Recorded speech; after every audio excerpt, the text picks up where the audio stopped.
할렐루야. 여러분, 우리는 승리로 부름을 받은 사람들입니다. 맞습니까? 그 이유가 우리가 따르는, 우리가 믿고 의지하는 예수께서 이미 승리를 선포하신 분이시기 때문입니다. 그래서 우리는 승리해야 합니다. 오래된 구습에 시달리지 말고, 우리의 경향성에 무너지지도 말고, 세상의 악한 영향과 유혹에 시달리지 말고, 우리를 넘어뜨리게 하는 수많은 고난과 두려움으로부터 우리는 승리할 수 있어야 합니다. 할렐루야. 승리하시기를 원합니다. 13절 같이 한번 읽어볼까요? 베드로 사도가 우리에게 이렇게 도전합니다. 같이 읽겠습니다. 시작. 또 너희가 열심으로 선을 행하면 누가 너희를 해하리요. 여러분, 이 당시에 있는 수많은 사람들이 열정이 대단했습니다. 예수 믿는 사람들이 초대교회 때는 열정이 대단했습니다. 그런데 얼마 가지 않아서 열정이 점점 식어가고 있는 거죠. 그래서 사도 베드로가 그 열정이 식어가는 자들에게 이렇게 도전하며 편지합니다. 또 너희가 열심으로 선을 행하면 누가 너희를 해할 것이냐. 그 열정을 잃어버리지 말아야 한다. 여러분, 열정적이십니까? 여러분, 열정적이십니까? 열정하면 저는 이런 시가 떠오릅니다. 안도연이라는 시인이 쓴 시인데 그가 이렇게 이야기를 합니다. 시를 한번 보여주실까요? 너에게 묻는다라는 제목의 짧은 시입니다. 너에게 묻는다.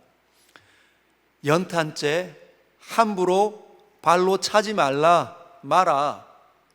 연탄재를 함부로 발로 차면 안 된다. 너는 누구에게 한 번이라도 뜨거운 사람이었느냐? 연탄재는 사람의 그 몸을 데피기 위해서, 가정을 데피기 위해서 뜨겁게 자기 몸을 주었지 않습니까? 그런데 그 연탄재를, 그 몸을 주었던 연탄을 보면서 이제 쟤밖에 안 남았으니까, 열이 다 식어서 쟤밖에 안 남았으니까 사람이 지나가다 발로 차는 거죠. 그래서 안도인 시인이 그 모습을 보면서 연탄재 함부로 차지 마라. 너는 누구에게 한 번이라도 그렇게 뜨거운 열정이 있었던 사람이었느냐, 이렇게 질문하며 시를 썼습니다. 여러분, 열정에 사로잡힌 사람들은 세상을 뜨겁게 살아갑니다. 정말 거침없이 살아가지요. 열정이 충만한 사람들은 삶을 뒤집어 놓습니다. 삶을 변혁시키지만 열정이 식어가는 사람들은 자신뿐만 아니라 세상을 바꿔놓기가 굉장히 어렵다는 것입니다. 예전에 저희 아이들과 함께 서울에 있을 때 TV를 보았던 적이 있습니다. 그 아이들이 이제 막 청소년 시기를 지나가니까 쇼미더머니라는 TV 프로그램을 보았습니다. 그 TV 프로그램 쇼미더머니는 이 전국에서 유명한 래퍼들이 경쟁을 하는 거야. 이미 성공하고 알려진 사람들을 뿐만 아니라 이제 막 아마추어로 도전하고 열정이 있는 사람들이 그 쇼미더머니에 지원을 해서 그 수많은 랩의 달인들이 그 사람들을 평가를 내는 거죠. 거기서 우승을 하면 대한민국에서 최고라 인정하는 그 해에 최고의 래퍼가 되는 겁니다. 그런데 그거 보니까 지원자들이 얼마나 열정이 탁월한지, 어릴 때부터 랩을 하는데, 여러분, 랩을 하실 수 있겠습니까? 나는 이 세상이 뭐가 어쩌고 저쩌고 하면서 막 손짓 발짓을 하는데 입에서 속사포 같은 말들이 막 쏟아져 나가는 겁니다. 무슨 말인지도 하나도 모르겠는데 화면에 가사가 띄어나야 그게 무슨 말인지 알겠더라고요. 그런데 그런 그 랩에 있어서 얼마나 수많은 젊은이들이 열정을 갖고 도전하는지, 저는 그 열정 있는 사람들을 보면서 야, 대단하다. 저게 뭐길래 그 열정을 가지고 저렇게 도전을 할까?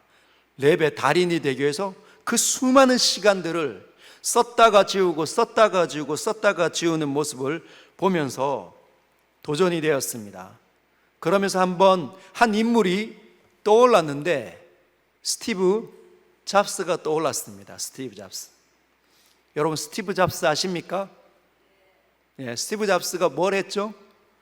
스티브 잡스가 컴퓨터를 정말 머리가 얼마나 총명한지 컴퓨터를 졸업하기 시작하더니 컴퓨터를 가장 탁월한 컴퓨터를 만들어내기 시작했습니다. 그러다가 마이크로소프트 그 회사랑 경쟁하다가 애플사를 세웠죠. 스티브 잡스가 애플이라는 정말 어마어마한 컴퓨터 회사를 세웠지만 차별, 프로그램을 사면 너무 비싸요. 컴퓨터도 너무 비쌉니다. 그런데 마이크로소프트, 빌 게이츠 그 회사는 대중적으로 누구나 쉽게 쓸 수 있는 프로그램, 저가 프로그램, 그리고 누구나 공유할 수 있고 누구나 쓸 수 있는 그런 전략을 하다 보니 애플이 한 번은 죽었습니다. 그러다가 마이크로소프트 회사가 전 세계 시장을 석권을 했죠. 잠식을 했습니다. 그런데 이 열정이 애플사를 세웠던 스티브 잡스가 열정이 얼마나 탁월한지 그 사람을 막을 수 없었던 것 같습니다. 그래서 그가 MP3를 처음 만들기 시작하면서 대중화하기 시작했고 그러다가 아이폰을 만들어 세상에 이 휴대폰 시장을 개척을 했습니다. 그리고 지금 우리는 마음껏 인터넷 와이파이를 쓰고 있지 않습니까? 그가 그런 시장을 개척을 하다 보니까 뒤에 후발자들은 다 어쩔 수 없이 와이파이를 무료로 제공해 줄 수밖에 없었다는 것이죠. 여러분, 스티브 잡스는 이제는 죽고 없지만 그가 얼마나 열정이 탁월했는지 한 시장과 한 세계를, 한 시기를 그가 감당을 했다는 겁니다. 어마어마하죠. 이런 세상에 열정이 있는 사람들도 앞을 달려가기 위해서 수많은 시간들을 쏟고 수많은 에너지들을 쏟고 달려가고 있는데 믿는 사람들에게 열정이 꺾이면 어떻게 될까요? 세상에 수많은 열정적인 사람들이 하나님 없는 방식으로 세상을 이끄는데 하나님 믿는 사람들이 열정이 수그러들면 어떤 일이 일어나겠습니까? 여러분, 성경을 열어보면 열정이 대단한 사람들이 있습니다. 누가 있을까요? 여러분이 생각하면 이 사람은 진짜 열정적이다 떠오르는 인물이 있습니까? 본받고 싶어하는 인물이 있습니까? 다윗. 여러분, 다윗은 얼마나 열정이 특심했는지 그가 이렇게 이야기하죠. 골리앗을 보면서 너는 칼과 단창으로 나에게 오지만 나는 물맷돌, 돌 5개 주워가지고 하나 물매에 넣어서 휘잉휘잉 돌리면서 그 골리앗을 향하여 나아가면서 뭐라고 얘기합니까? 나는 만군의 여호와의 이름으로 너에게 나아가노라. 샥 던져버렸습니다. 그 골리앗을 이긴 것이죠. 하나님을 향한 열정이 특심한 사람, 그런 사람들이 한 인물이 되고 한 시간들, 시대를 뒤집어 옮겨 놓는다는 것이죠. 사랑하는 성도 여러분, 느헤미야가 열정의 사람이었습니다.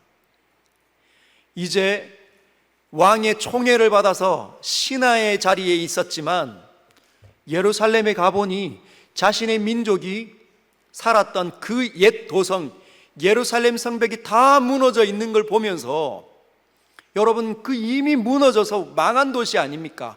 가봐야 그 아무것도 없는 그 도시를 향한 불타는 마음이 느헤미야에게 일어났습니다. 그래서 왕에게 이렇게 이야기하는 거죠. 저를 보내어 주십시오. 저를 보내어 주십시오.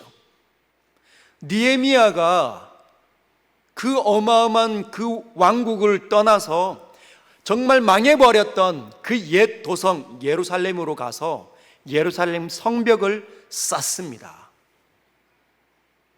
열정이, 하나님을 향한 열정이 한 성도에게 임하면 그를 하나님께서는 반드시 사용하신다는 것이죠.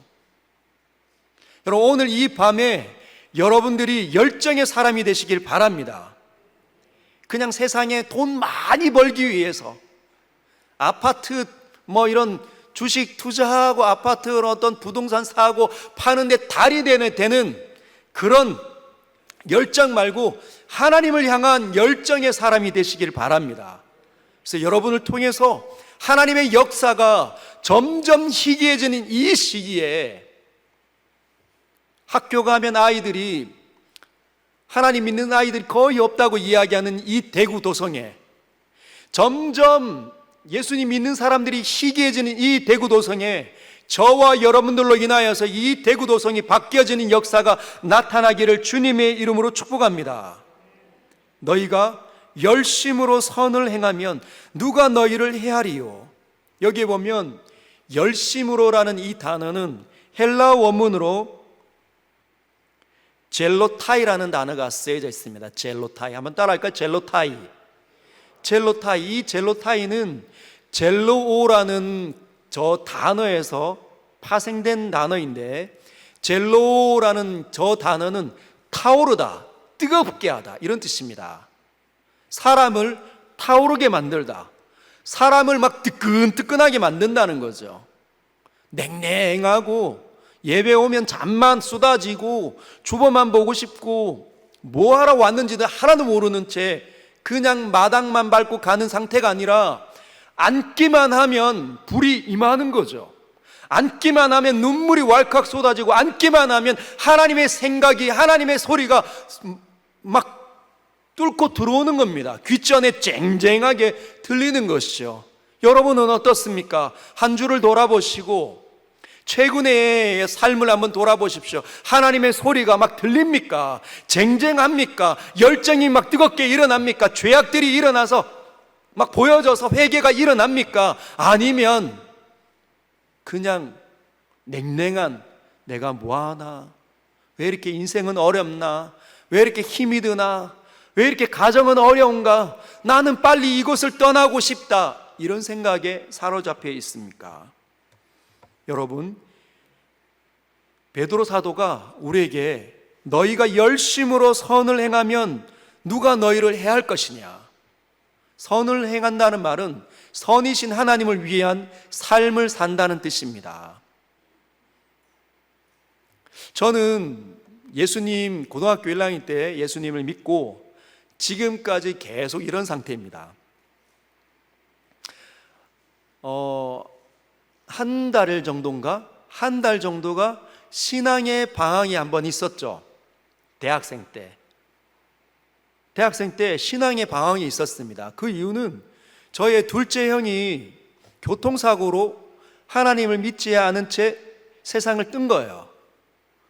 그래서 너무 힘이 들었습니다. 예수님을 믿고 난 상태에서 죽음을 당하지 않고 예수를 믿지 않은 상태에서 이 삶을 떴다는 그 사실이 저에게는 너무나 고통스러웠기 때문에 한 달, 두 달 정도 신앙의 방황이 있었습니다. 열심히 제 친구들이 전화를 했죠. 전화도 받지 않고 삐삐도 받지 않고, 그때는 아마 삐삐가 있었던 시절이었던 것 같은데 받지도 않았습니다. 그 이유는 제게 믿음이 너무너무 선명하게 자리 잡혔기 때문이에요. 하나님이 너무나 분명히 계셨고 성경의 말씀이 하나님의 음성으로 너무나 분명하게 다가왔기 때문에 부인할 수 없어서 방황이 된 겁니다. 그러나 곧 그것이 정돈이 되고 난 다음에 열심을 다해서 주님을 섬겼던 것 같아요. 사랑하는 성도 여러분, 열심을 가지면 하나님 반드시 그 사람을 주목하기 시작하십니다. 뭔가 탁월한 어떤 능력이 없어도, 뭔가 학식이 정말 뛰어남이 없어도 하나님을 향한 열정에 사로잡히면 하나님이 그냥 내버려 두지 않으시더라고요. 제 후배 중에 4년 정도 차이 나는 후배 중에 고등학교 공고만 다닌 후배가 있습니다. 근데 그 공고만 나온 그 후배가 대학을 못 들어갔어요. 자기 동기들은 다 대학을 들어갔는데 자기만 못 들어간 겁니다. 그러나 얼마나 열등감이, 얼마나 자존심이 많이 무너졌을까요? 근데 그 아이를 저희 동기들이 열심히 가르치고 믿음을 세워놨습니다. 어느 날 저랑 같이 전국을 다니면서 찬양 선교 여행을 떠날 때 그 동생을 제가 데리고 갔습니다. 겨울 시즌에 기타 하나 들고 찬양집 하나 들고 보면대 하나 들고 남원, 광주, 수원 그리고 서울까지 전국을 일주일 동안 무전으로 한번 찬양 전도 여행을 떠난 적이 있습니다. 그때 광주에 들어갔을 때입니다. 98년도인가? 그때 광주, 제가 대구 사람 아닙니까? 정말 많은 지역 감정이 있던 그런 시기였으니까 제가 우리 동생을 데리고 광주 시내에 가서 경찰서 앞에서 찬양 전도를 시작했습니다. 저녁쯤 되었을 때 광주로 들어갔던 것 같습니다. 그러면서 손나팔을 해서 이렇게 복음을 전하기 시작했습니다. 여러분, 하나님은 살아계십니다. 살아계신 하나님께서 위대하신 그분의 사랑 예수 그리스도를 보내셨습니다. 여러분, 예수 그리스도를 알지 못하면 하나님을 만날 수 없고 하나님 앞으로 나아갈 수도 없습니다. 저를 통해서 하나님께서는 여러분을 부르십니다. 그렇게 손나팔을 해서 찬양 몇 곡 부르고 또 전도하고 찬양 몇 곡 부르고 전도하고 약 1시간 반 정도 했던 것 같은데, 제가 1시간 정도 흐르고 난 다음에 이제 막 21살 정도 되는 그 후배에게 제가 이렇게 도전했습니다. 야, 너도 복음을 전해봐. 형님, 저는 아직 못하겠습니다. 그리고 그 찬양 전도여행이 일주일 다 마무리되고 난 다음에 그 아이가 얼마나 많은 것을 보았는지, 느꼈던 것들이 많았는지 대구로 돌아와서 우리 청년들을 이끌고 대명동 계대 앞에서 찬양 전도를 할 때 그 아이가 아무도 외치지 않을 때 그 아이가 혼자 손나팔해서 여러분, 하나님은 살아계십니다. 살아계셔서 우리에게 영원한 사랑을 베풀어 주셨습니다. 예수 그리스도가 바로 그 하나님의 사랑이십니다. 외치는 것을 보았습니다. 그 즉시 그 아이는 성경책이 너덜너덜해지기 시작했고 신앙서적을 여러 권 읽으면서 신학책을 탐독하기 시작했는데 그 아이가 점점 리더가 되는 거예요. 그 아이는 대학을 나오진 않았지만 그 아이의 섬김을 통해서 청년부 공동체가 세워지는 것을 보았습니다. 사랑하는 성도 여러분, 오늘날 필요한 건 열정의 사람들, 하나님을 향한 열심히 특심한 사람들이 일어나는 것, 그것이 필요한 시대입니다. 점점 입술이 닫혀지고 나는 벌써 오래 살았기 때문에, 오래 그동안 했기 때문에 이제 다른 사람이 하면 되지, 나는 이제 안 할 겁니다. 벌써 냉랭해지는 겁니다, 여러분. 하나님께서 우리에게 원하시는 건 호흡이 끝나는 날까지 하나님의 생명으로 가득 차지는 것, 하나님과의 이 사귐이 충만해지는 것, 그래서 하나님의 역사가 그 사람을 통해서 흘러가는 것, 그걸 바라보고 싶어 하신다는 것 꼭 잊지 마시기를 바랍니다. 여러분, 선을 행하면 누가 우리를 헤아리요? 사실은 선을 행하면 사람들이 우리를 얕보죠. 사람들이 우리를 쉽게 봅니다. 착하면, 바르면, 정직하면 쉽게 보는 거죠. 그래서 정직하게, 바르게 선을 행하고 하나님 때문에 직장에서 바른 길을 선택을 하면 고난 가운데 들어갈 수도 있습니다. 해악을 경험할 수도 있다는 거죠. 그러나 여러분, 얕잡아 봐도 됩니다. 우리를 향하여서 손가락질해도 됩니다. 우리의 공로를 그들이 낚아채서 자기 것으로 만들어도 여러분, 그런 건 창조 때부터 지금까지 또 앞으로도 계속 될 겁니다. 하나님 없는 사람들은 늘 그렇게 살아가는 거예요. 왜 그럴까요? 왜 그들은 그렇게 살아갈 수밖에 없을까요?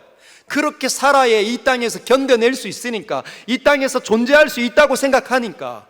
여러분, 그러나 우리는 그렇게 생각하지 않습니다. 그렇게 살아가지 않습니다. 왜냐하면 그렇게 살지 않더라도 이 땅에 여전히 살아갈 수 있고 우리를 지키시는 분이 선명하게 보여지기 때문입니다. 할렐루야. 그래서 그들처럼 경쟁하고 그들처럼 다른 사람의 공로를 마치 내 것인 것처럼 거짓으로 꾸미지 않는다는 것이죠. 까짓것 뭐 죽기밖에 더 하겠나, 죽으면 죽으리라, 이런 각오가 있어야 합니다. 그런데 여러분, 까짓것 이러면은 어쩌면은 고난이 일어나고 내가 그런 있는 조직에서 자꾸만 밀려간다고 생각이 들면 두려워질 수도 있고 염려가 찾아올 수도 있고 힘들어질 수도 있습니다. 하나님 앞에 나와서 신음으로 삶을 얼룩지게 만들 수도 있다는 거죠. 그래서 우리는 그냥 까짓것 죽기밖에 더 하겠나, 이 각오보다는 그런 각오 안에 뭘 더 갖춰야 되냐, 하나님의 소리를 들을 수 있어야 된다는 거예요. 하나님의 말씀이 나를 사로잡는 상태에서 까짓것 죽기밖에 더 하겠나, 죽으면 주님 만나면 되지. 여러분, 주님의 말씀이 들리는 상태에서 그렇게 반응해야 염려하지 않는다는 거예요. 주님이 이렇게 말씀했지 않습니까? 의를 위하여 박해를 받는 자는 기뻐하고 즐거워해라. 의를 위하여 박해를 받는 자는 기뻐하고 즐거워할지어다. 내가 정말 하나님 때문에 바르게 살다가 이렇게 고난 가운데 들어왔구나, 그 소리가 들려야 염려하지 않고 두려워하지 않고 끌려다니지 않을 수 있다는 겁니다. 그럴 때, 그런 사람이 될 때, 하나님의 말씀이, 하나님의 소리가 들리는 상태에서 고난 가운데 들어갈 때 사람들이 우리에게 묻는 거죠. 뭐라고 묻습니까? 어떻게 그렇게 살 수 있습니까? 어떻게 그렇게 살 수 있습니까? 과장님께서 만드신 그 프로젝트를 우리 부장님이 낚아챈 것 아닙니까? 사장님께 바르게 얘기하십시오 라고 얘기할 때 괜찮아, 또 하면 되지. 어떻게 그렇게 할 수 있습니까, 과장님? 어떻게 그렇게 살 수 있습니까? 누군가가 여러분과 저에게 물어야 된다는 겁니다. 우리가 그렇게 사는 건 그 사람들에게 하나님의 계심을 보여주기 위해서 빛과 소금으로 살고 있는 것 아닙니까? 아무도 묻지 않으면 이건 열정의 사람이 아니라는 것이죠. 열정을 벌써 잃어버렸다는 것입니다. 하나님을 향한 소망이 불타오르는 것, 뜨거워지는 것, 타오르는 것이 없어졌다는 것이지요. 사랑하는 여러분, 이 밤에 그 열정을 회복하시기를 주님의 이름으로 축복합니다. 어떻게 그렇게 살 수 있어요? 집사님, 어떻게 그렇게 살 수 있습니까? 어떤 분에게 누군가가 찾아와서 그렇게 물었대요. 최근에 있었던 우리 집사님 중에 한 분이 이야기하셨습니다. 어떻게 그렇게 살 수 있습니까? 직장인이, 주변의 지인이 자기에게 물어왔답니다. 그래서 뭐라고 대답을 했냐? 예수님 때문에. 할렐루야. 그때 누가 영광을 받으실까요? 온 땅을 다스리시는, 온 땅을 다스리고 통치하시는 하나님께서 영광을 거두시는 거죠.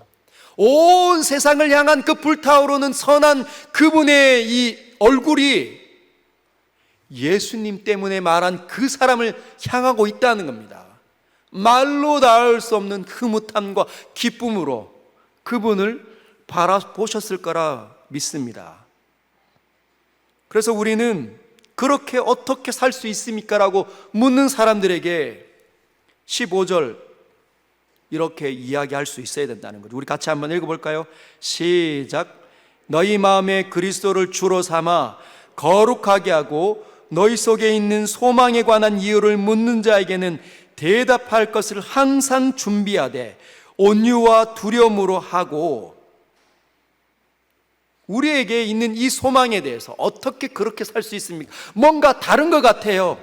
우리 과장님은 뭔가 다른 것 같아요. 우리 사장님은 무언가 다른 것 같아요. 당신은 어떻게 그럴 수 있습니까? 라고 그 안에 있는 소망에 대해서 궁금해하는 사람들에게, 여러분, 우리가 주님을 내 마음에 주님으로 영접해서 모시고 있기 때문에 그런 거다 말할 수 있어야 된다는 겁니다. 주님이 나를 그렇게 변화시켰습니다. 저도 원래는 욕심꾸러기고, 저도 원래는 시기도 많고, 저도 원래는 짜증도 쉽게 내는데 예수님 믿다 보니 이렇게 달라졌습니다. 대답할 것을 항상 준비할 수 있는 사람들이 되시길 주님의 이름으로 축복합니다. 그런데 그걸 준비하되 온유와 두려움으로 하고 선한 양심을 가져라. 여러분, 그걸 준비할 때 온유함과 두려움으로, 여러분, 누군가에게 소망을 묻는 사람에게 막 성질을 부리면서 나쁜 상태에서 흥분하면서 하는 게 아니라 따뜻하고도 부드럽게 정말 천사처럼 이야기하시길 바랍니다. 아, 그거 있죠. 저를 구원하신 예수님 때문입니다. 그래야 훨씬 더 영향력이 있습니다. 우리의 표정과 우리의 마음의 상태와 우리의 온 인격이 주님을 닮아 있을 때 주님을 믿으십시오라고 하는 그 복음은 어마어마한 파급력을 가지고 있다는 것 꼭 기억하시길 바랍니다. 늘 싸우면서, 늘 다투면서 나도 너 믿는 예수님 믿고 싶다, 누가 그런 말을 하겠습니까? 아무도 그런 말을 하지 않습니다.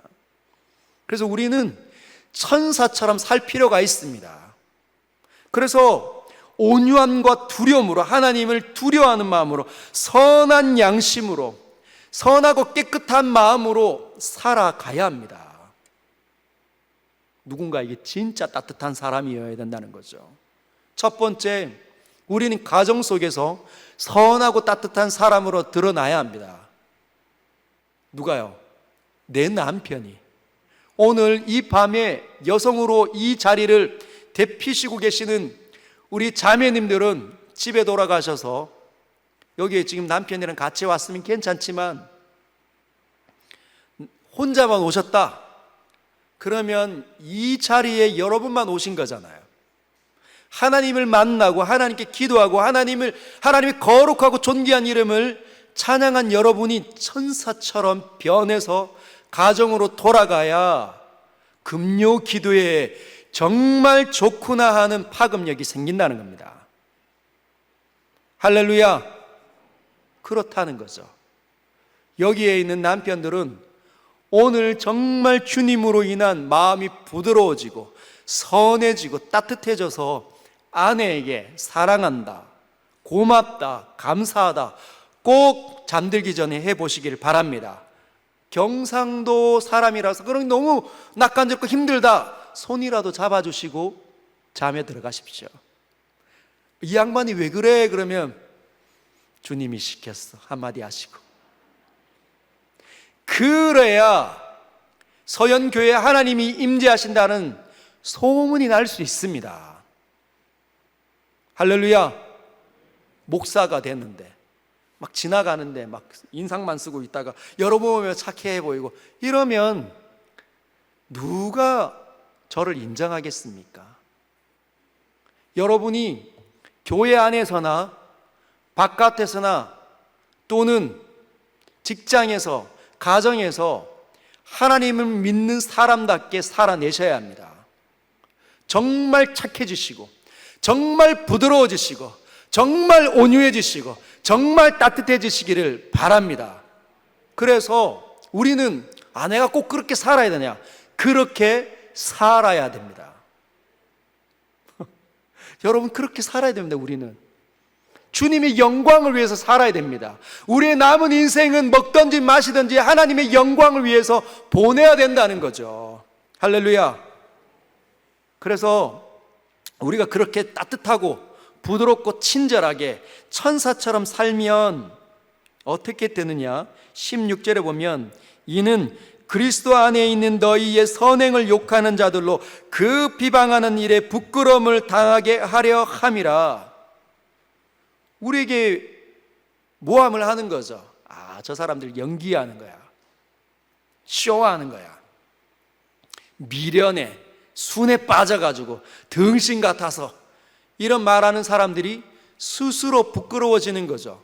우리가 한두 번 하고 또 옛날로 돌아가면 또 똑같이 살면 연기한 것처럼 보이지만 지속할 때 여전히 천사처럼 우리의 삶을 행동과 말을 그렇게 흘러가면 우리에게 그렇게 나쁘게 했던 사람들은 부끄러워지게 되어져 있습니다.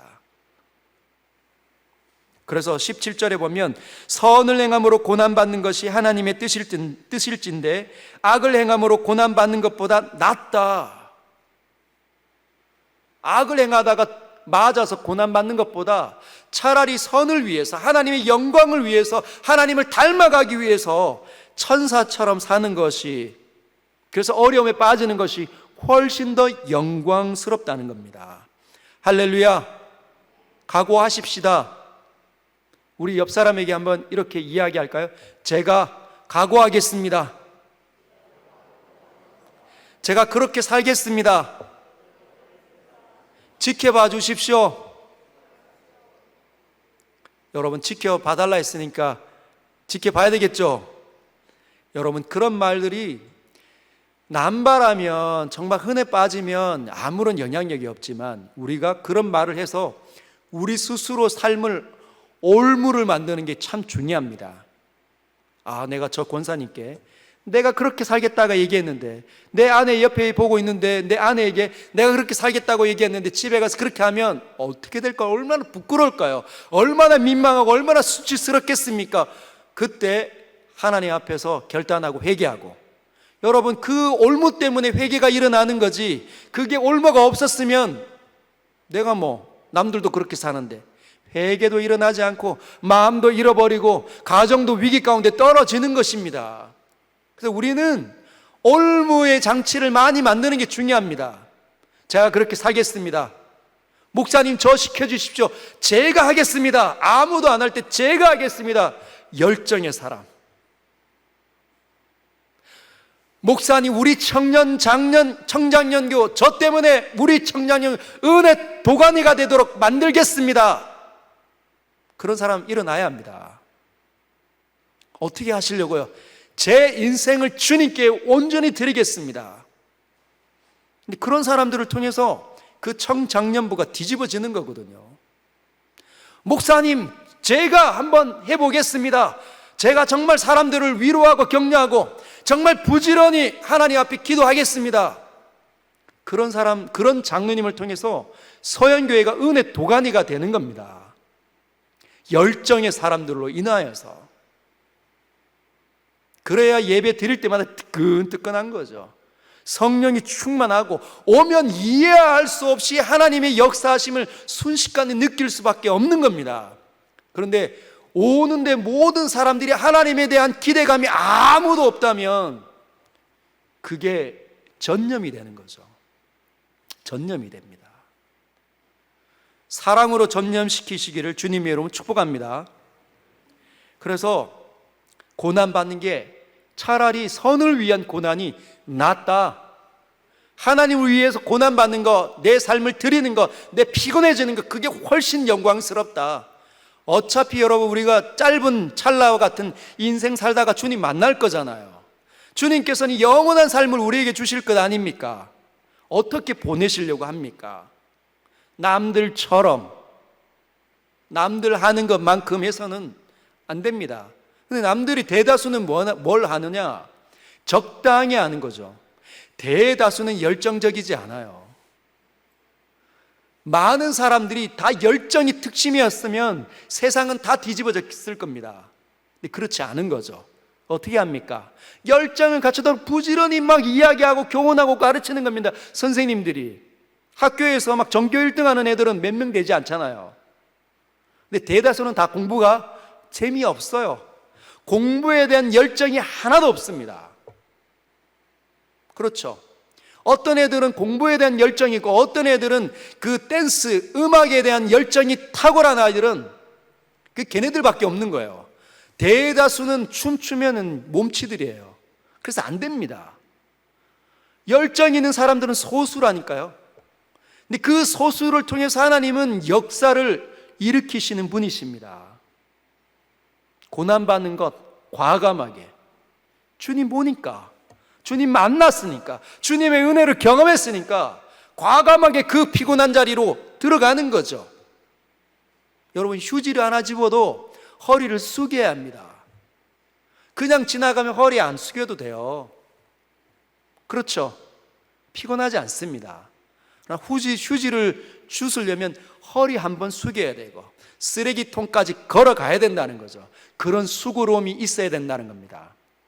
열정의 사람들은 그런 수고를 하나님 때문에 기꺼이 드리는 겁니다. 먹든지 마시든지 무엇을 하든지 하나님의 영광을 위해서 살기로 작정했기 때문에. 근데 그런 분이 있다는 거죠. 그래서 베드로 사도가 그런 샘플링을 우리에게 소개합니다. 누구냐면 18절부터 22절까지 나오시는 분입니다. 18절 같이 한번 읽어볼까요? 시작. 그리스도께서도 단번에 죄를 위하여 죽으사 의인으로서 불의한 자를 대신하셨으니 이는 우리를 하나님 앞으로 인도하려 하심이라. 육체로는 죽임을 당하시고 영으로는 살리심을 받으셨으니 그리스도께서도, 우리의 표대이신 예수님도 바로 그런 삶을 사셨다는 겁니다. 선을 위해서. 하나님께서 지으신 온 세계, 이 세상, 온 우주가 회복되고 구원하고 치료되는 그 영원한 그 선을 위해서 고난받는 것을 기뻐하셨다는 겁니다. 과감하게 자기 자신을 들이셨다는 거죠. 낮아짐도 경험하고 고난도 경험했다는 겁니다. 그래서 우리로 하여금 고난받는 거 두려워하지 말라고. 우리를 이끌어 가시는 예수님, 우리가 따라간다면 예수님처럼 살면 된다는 겁니다. 할렐루야. 각오하십니까? 오늘 집에 가서 아이고 뭐 또 들어왔나 봐 이래도 괜찮습니다. 어떻게 해야 된다고요? 그래, 내가 안 한다, 안 하고 말지 이러지 말고 어떻게 하라고요? 손이라도 잡아주고 미소 띄워주고, 우리 사랑하는 남편들께서는 고생하는 아내들을 위해서 봉투라도 준비하십시오. 준비해 보신 적 있습니까? 상반기 나를 이렇게 아끼고 정말 나의 밥을 차려주나 그렇게 고생했는데 감사하다, 고맙다, 봉투 쫙 감동시켜 보십시오. 그래야 합니다. 우리는 서로를 자꾸만 불행하게 만들고 상처 주지 말고 감동시키는 일에 시간을 써야 된다는 거죠. 그래서 그 예수님께서 하신 일들을 쭉 이야기하면서 22절에는 그 고난받으신 분이 하늘에 오르사 하나님 우편에 계시니 천사들과 권세들과 능력들이 그에게 복종하기 시작했다는 겁니다. 고난받기 위해서 하나님의 영광을 위해서 고난받는 걸 기뻐하셨던 그 예수님 때문에 온 세상이 회복되었고, 뿐만 아니라 천사들도 그분 앞에 엎드려 경배하기 시작했다는 거죠. 여러분, 우리가 고난받기 위해서, 하나님의 영광을 위해서 우리가 피곤해지고 어려워지고 힘들어진다 할지라도 그 길에 여전히 들어가면 하나님께서 영광을 거두시고 우리를 지켜보는 수많은 천사들이 박수를 친다는 겁니다. 저기 봐, 저기 봐. 서연교회 교인들이 믿음을 지키고 있잖아. 1세기 때 베드로 사도가 있었던 이때 네로 황제의 이 폭정에 의해서 박해가 시작되기 시작했는데 수많은 사람들이 그 고난 때문에 믿음을 버리는 일들이 이곳저곳에서 일어났지 않습니까? 그런데 이 베드로 전서를 읽는 사람들이 다 고난받기를 주저하지 않고 깊이 들어갔다는 겁니다. 우리는요? 우리는 어떤 고난이 있을까요? 어떤 힘듦이 있을까요? 주님의 영광을 위해서, 하나님의 나라가 이 땅에 쏟아지는 것을 통해서 복음의 물결이 이 대구 땅과 한국 전역에 들어가기 위해서 우리는 무엇을 해야 합니까? 내 시간은, 내 열정은 누구에게 주어야 할까요? 그거 하라는 겁니다. 그런데 여기 19절부터 21절에 보면 이 세 구절이, 원래 지금 내용은, 전후 문맥은 지금 제가 말씀드린 내용이 전부입니다. 그런데 이 세 구절 때문에 수많은 성경학자들과 신학자들과 그리고 믿음의 선배들이 혼란을 겪었습니다. 여기 보면 19절 한번 읽어볼까요? 시작. 그가 또한 영으로 가서 옥에 있는 영들에게 선포하시니라. 여러분, 그가 또한 영으로 가서 옥에 있는 영들에게 선포하셨대요. 베드로가 이 말을 쓰면서 이 베드로전서를 읽는 수많은 역사 가운데 있었던 사람들이 혼란스럽기 시작했습니다. 로마 카톨릭, 나중에 여름 방학 때 한번 그거 하려고 하는데, 한여름 밤에 우리 성경 배우는 시간을 한 3일 정도 한번 하려고 합니다. 한 8월 한 중순쯤에, 이제 여름이 다 끝나가기 전에 막 수박도 좀 쪼개 먹고, 뭐 감자도 삶아 먹고, 옥수수도 쪄서 막 뜯어 먹으면서 성경 역사에 대해서 배우는 시간을 한번 가져보려고 하는데, 그때 초대교회, 중세교회사를 여러분에게 한번 가르쳐 보려고 합니다. 근데 우리가 지금 교회사를 보면 로마 카톨릭만, 거기서 우리가 기독교, 개신교가 나온 게 아니에요. 원래는 교회가 하나였는데 그 교회가 서로마 교회와 동로마 교회로, 즉 정교회, 동로마 교회는 정교회, 서로마 교회는 로마 카톨릭으로 불립니다. 근데 로마 카톨릭에서 이 구절을 어떻게 해석을 하냐면 연옥서를 이 구절을 통해서 만들기 시작한 거예요. 봐라, 예수님께서 옥에 있는 영들에게 가서 선포한 게 아니냐, 이미 죽어 있는 자들에게 가서 예수님께서 예수님 믿으면 다시 구원받는다고 말씀하신 게 아니냐. 그래서 연옥소를 만든 겁니다. 지옥에 가기 전에 적당히 죄 지은 사람들은 연옥에 가서 회개하지 않으면 지옥으로 떨어지고, 그저로 있는데 밑에 살아있는 사람들이 그들을 위해서 이렇게 열심히 기도하면 그들이 다 죄가 사함을 받아서, 밑에 여전히 살아있는 사람들이 기도를 받아서 이 사람들이 다시 천국으로 올라간다. 이런 이론을, 교리를 만들어 버렸어요. 그 교리를 이 구절을 통해서 만들었는데, 성경학자들은 그 교리를 뒷받침하는 구절이 이것이 아니다, 그걸 만들 수 없다, 이렇게 이야기한다는 거죠. 마틴 루터가 이 구절을 통해 이렇게 이야기합니다. 가장 어렵고 해석하기 쉽지 않은 난제 중에 난제다. 베드로 사도가 왜 도대체 이 말을 썼나? 칼빈이 해석이 다르고 어거스틴이 해석이 다릅니다. 루터의 해석이 달라요.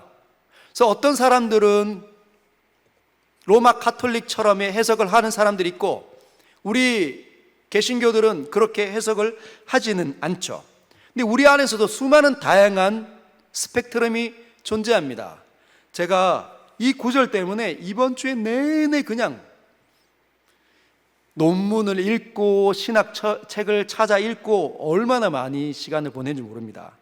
근데 그 중에 가장 합리적이다, 가장 설득력 있다, 그 해석을 여러분들에게 전해주겠습니다.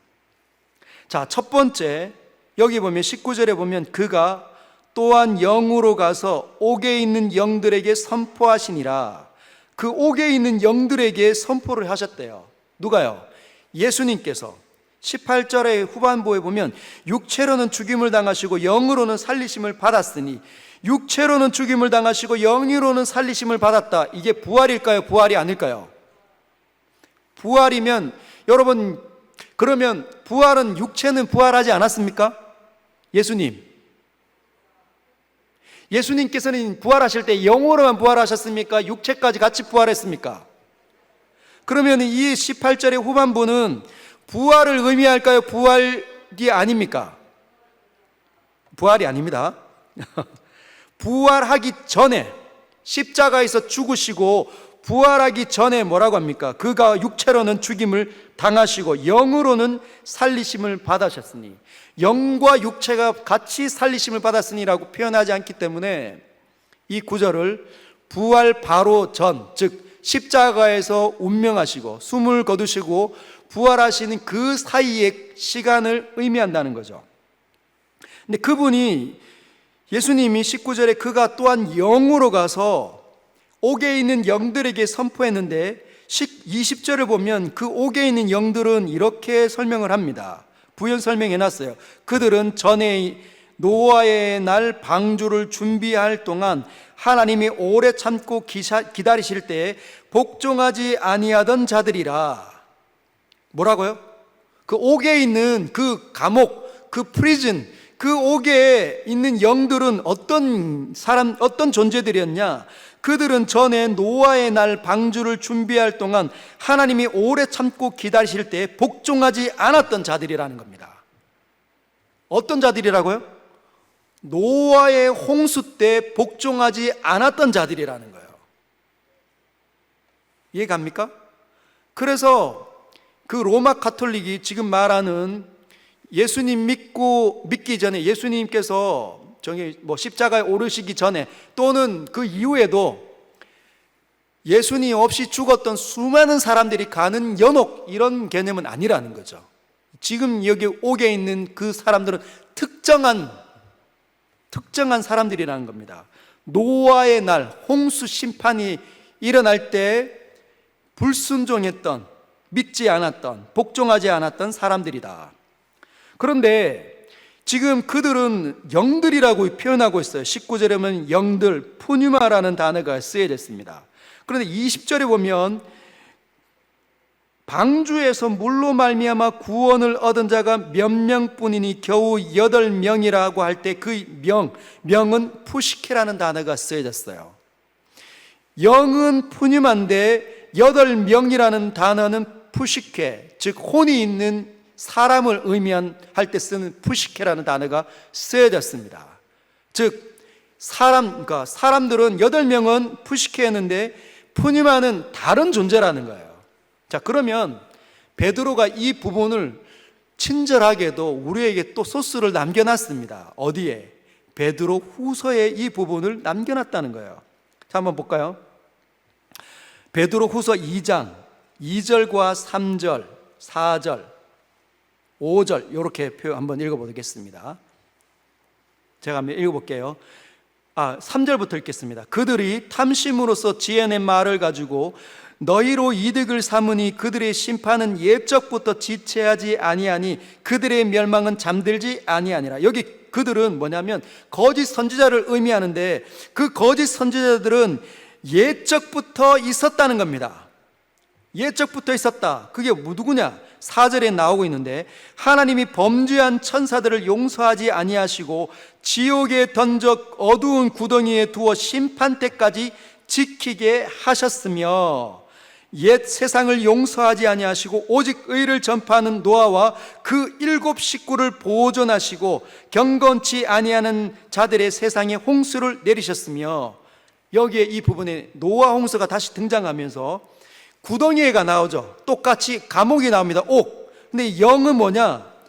지금 4절에 보면 범죄한 천사들이다라고 이야기하고 있다는 거죠. 학자들은 이 옥에 있는 영들이라고 할 때 있는 이 영들은 사람 죽어서 있는 그 영혼만 있는 그 사람의 영혼을 의미하는 것이 아니라 노아 때 불순종했던, 노아 때 복종하지 않았던, 하나님께서 이 세상을 심판하겠다 하는데도 불순종했던 그 천사들을 의미한다라고 얘기합니다. 그걸 뒷받침하는 것이 히브리서 1장 14절입니다. 히브리서 1장 14절 같이 한번 읽어볼까요? 시작. 화면 보십시오. 시작. 모든 천사들은 섬기는 영으로서 구원받을 상속자들을 위하여 섬기라고 보내심이 아니냐. 천사들을 뭐로 표현하고 있습니까? 섬기는 영, 푸니마로 표현하고 있다는 거죠. 자, 그리고 예루살렘 교회 가운데 야고보 사도 있지 않습니까? 야고보 장로라고 이야기해야 될까요? 예루살렘 교회를 지켰던 예수님의 동생 야고보, 그 야고보의 동생이 유다입니다. 유다. 그 유다가 성경을 썼는데 요한계시록 바로 앞장에 있는 유다서를 기록을 했습니다. 근데 이렇게 이야기하고 있어요. 똑같이 베드로가 예루살렘 그 교회를 이끄는 지도자 아닙니까? 그래서 유다도 예루살렘 교회를 이끄는 지도자였는데 그가 이렇게 얘기합니다. 유다서 6장 7절, 6절과 7절. 또 자기 지위를 지키지 아니하고 자기 초소를 떠난 천사들을 큰 날의 심판까지 영원한 결박으로 흑암에 가두셨으며 옥에 가두었다 말하고 있습니다. 소돔과 고모라와 그 이웃 도시들도 그들과 같은 행동으로 음란하며 다른 육체를 따라가다가 영원한 불의 형벌을 받음으로 거울이 되었도다. 여러분, 소돔과 고모라가 언제? 아브라함 때 멸망을 당하지 않습니까? 그런데 그 아브라함 이전에 노아 홍수를 보면서 소돔과 고모라 그 이웃 도시들도 그들과 같은 행동으로 하면서 6절에 있었던 노아 홍수 때 있었던 불순종했던 그 지위를 떠났던, 하나님께서 원래 목적했던 천사의 지위를 떠나 자기 자리를 이탄했던 그 천사들이 갇혀있는 그 감옥, 다시 돌아왔고요. 그것이 베드로 사도가 말하는 그가 또한 영으로 가서 옥에 있는 영들에게 선포하시니라. 왜 하필이면 노아 홍수 때 불순종했던 그 천사의 무리, 감옥에 갇혀있던 그 천사의 무리에게 가서 예수님께서 뭘 선포하셨을까요? 왜 하필이면 그들이었겠습니까? 첫 번째, 노아의 홍수는 예수님께서 이 땅에 심판하신다는 그거와 함께 그 훨씬 더 앞에 모든 것들을 쓸어내는 심판의 첫 번째 표징이었습니다. 그때 주님께서 이 세상을 내가 심판하겠다 말할 때 모든 것들이 회복하고 하나님 말씀 앞으로 다시 돌아오기 시작해야 되는데 하지 않았다는 거죠. 사람들도 하지 않았고 천사들, 그 불순종했던 천사들도 하지 않았다는 겁니다. 그래서 하나님께서는 그들을 옥에 가두어 예수님께서 영으로 가셨을 때 예수님의 입을 통해서 선포되는 것을 듣게 하십니다. 그게 뭡니까? 이제 영원하신 하나님의 아들이 오셨다. 그래서 예수를 믿지 않으면 너희들처럼 여전히 심판 가운데 있을 것이다. 그걸 선포하셨다는 겁니다. 이 부분이 원래 오늘 우리 해석했던 그 부분에 끼어 있다 보니 많은 분들이 헷갈려 많이 하십니다. 근데 원래는 베드로 사도의 의도는 예수님께서 고난 받으셨다, 선을 위해서 고난 받으셨다, 그래서 이런 일들이 있었고 그러고 난 다음에 그분이 영광을 거두셨다, 이런 말씀으로 맺어갔다는 거죠. 사랑하는 성도 여러분, 혼란스러워 마시고 잘 떠올려 보시길 바랍니다. 우리가 고난받는 것, 우리가 삶 속에서 어려움을 당하는 것, 미움을 당하는 것, 박해를 당하는 것, 힘듦을 얻는 것, 피곤해지는 것은 하나님께서 우리를 향한 뜻이라는 것 꼭 기억하십시오. 오늘 이 밤에 우리가 그렇게 기도하십시다. 하나님, 우리에게 성령을 보내어 주십시오. 성령으로 충만케 해주셔서 하나님 말씀을 듣는 우리가 고난받는 것을 두려워하거나 피곤해지는 것을 어려워하거나 주저하지 않게 해주십시오. 열정의 사람들이 되기를 원합니다. 우리 같이 성령 충만을 놓고 한번 기도할까요?